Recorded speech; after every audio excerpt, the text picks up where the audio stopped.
Shalom dan salam sehat untuk kita sekalian. Kembali lagi bersama dengan saya dalam pelajaran pendidikan agama Katolik dan budi pekerti. Nah, pada pembelajaran kali ini kita akan melanjutkan pelajaran kita yang sebelumnya tentang masih bab 6, Yesus, sahabat, tokoh idola, putra Allah, dan juru selamat. Dan khususnya masih bagian A, Yesus, sahabat sejati, dan tokoh idola. Karena ini lanjutan. Oke, kita awalilah pembelajaran kita dengan doa pembukaan. Mari kita berdoa dalam nama Bapa dan Putra dan Roh Kudus. Amin. Bapa yang maha baik, kami bersyukur padamu atas segala penyertaan-Mu pada kami hingga pada saat ini. Kami mohon padamu ya Tuhan, berkati dan lindungilah kami dalam pelajaran kami kali ini. Semoga pada pelajaran kali ini kami sungguh-sungguh dapat memasukkan, mendengarkan apa yang diajarkan kepada kami, dan kiranya dapat kami praktikkan dalam kehidupan kami sehari-hari demi Kristus Tuhan kami. Amin. Dan nama Bapa, Putra, dan Roh Kudus. Amin. Oke, kita mulai pembelajaran kita. Pelajaran sebelumnya kita sudah belajar tentang ciri persahabatan pada umumnya, makna persahabatan, dan sikap dalam membangun persahabatan. Lalu kemudian hal-hal yang perlu dibangun dan dihindari dalam persahabatan. 3 hal itu yang kita pelajari pada pelajaran sebelumnya. Nah, untuk itu kita lanjutkan pelajaran kita hari ini. Persahabatan dalam kitab suci. Dalam kitab suci diminta kepada kita untuk mengasihi sahabat sama seperti diri kita sendiri. Dapat kita lihat dalam 1 Samuel 18 ayat 1 sampai 4. Itu tentang kisah Daud dan Yonatan. Ketika Daud habis berbicara dengan Saul, berpadulah jiwa Yonatan dan Daud. Yonatan mengasihi Daud seperti jiwanya sendiri. Pada hari itu Saul membawanya dan tidak membiarkannya pulang ke rumah ayahnya. Yonatan mengikat perjanjian dengan Daud karena ia mengasihinya seperti mengasihi dirinya sendiri. Ini si Saul ini Yonatan mengasihi Daud ini.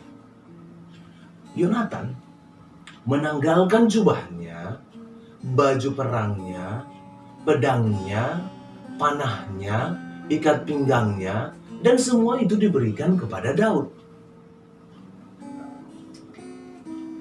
Nah, Yonatan itu adalah anak dari Raja Saul. Sekali lagi, Yonatan adalah anak dari Raja Saul. Namun, walaupun sebagai anak raja, ia tidak mengambil jarak dalam pergaulan dengan Daud, yang pada saat itu adalah seorang rakyat biasa. Lalu yang kedua, dalam kitab suci dikatakan bersahabat itu berarti rela berkorban. Dapat kita lihat dalam Yohanes 15 ayat 12 sampai 16. Yesus menunjukkan hal itu. Bagi Yesus, sahabat sejati adalah orang yang rela berkorban.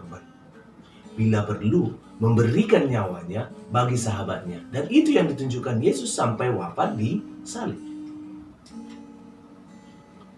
Lalu kemudian kita lanjutkan lagi pelajaran kita. Yesus adalah tokoh yang dapat dijadikan panutan. Alasannya apa? Yang pertama, Yesus menerima semua orang, terutama mereka yang tersingkir. Pada zaman Yesus, para pemimpin agama Yahudi menganggap orang miskin, orang sakit, dan yang berdosa, anak-anak dan kaum perempuan merupakan kelompok masyarakat kelas 2. Oleh karena itu, mereka tidak pernah diperhitungkan hak-haknya. Artinya hak mereka tidak diperhitungkan, baik dalam hal tatanan kemasyarakatan maupun dalam hal keagamaan. Alasan yang kedua, Yesus patut dijadikan panutan. Alasan kedua, Yesus berani mengkritik sikap para penguasa. Dalam himpitan para penguasa Romawi yang menjajah bangsanya, banyak pula para pemimpin lokal masyarakat Yahudi pada masa Yesus bertindak korup. Artinya orang-orang Yahudi pun ada yang bertindak korup, menindas dan bertindak sewenang-wenang terhadap rakyatnya sendiri.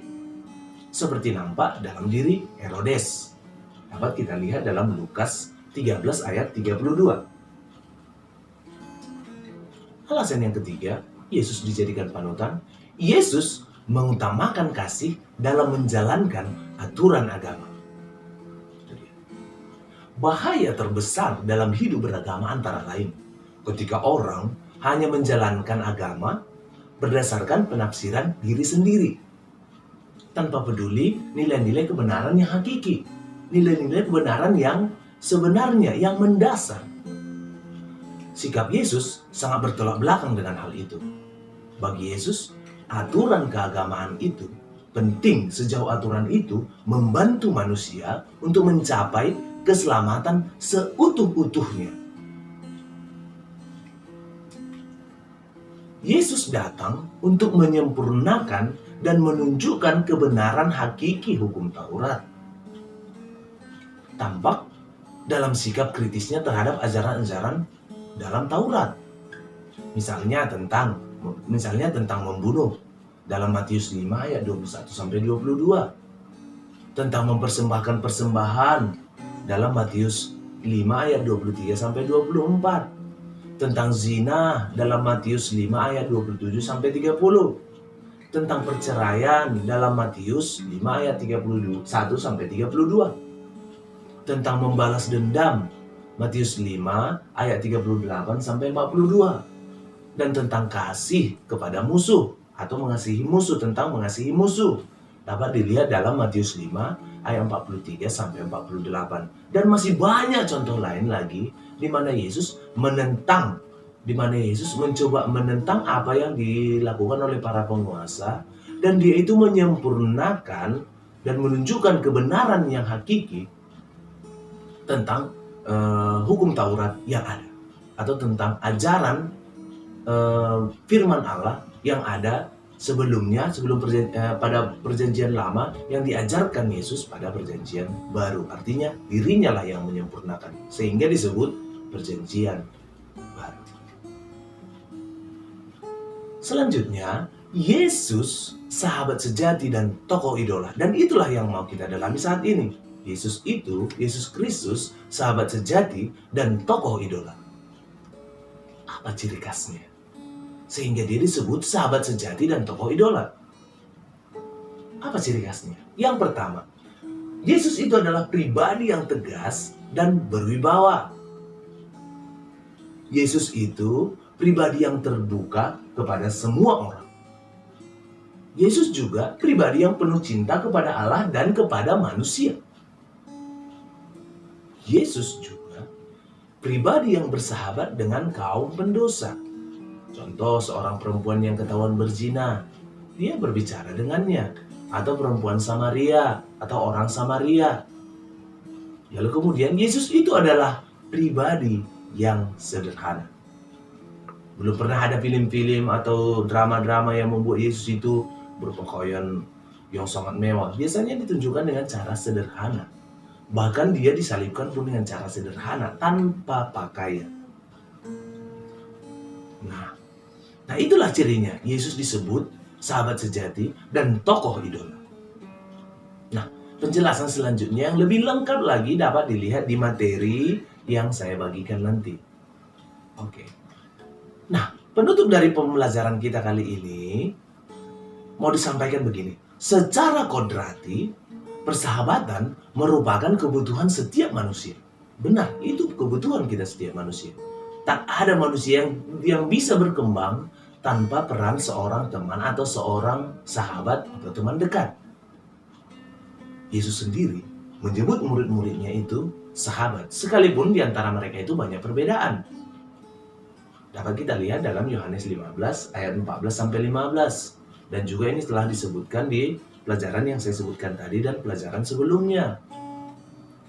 Mengasihi sahabat, dalam pelajaran kita ini dikatakan, mengasihi sahabat haruslah sama seperti mengasihi diri sendiri.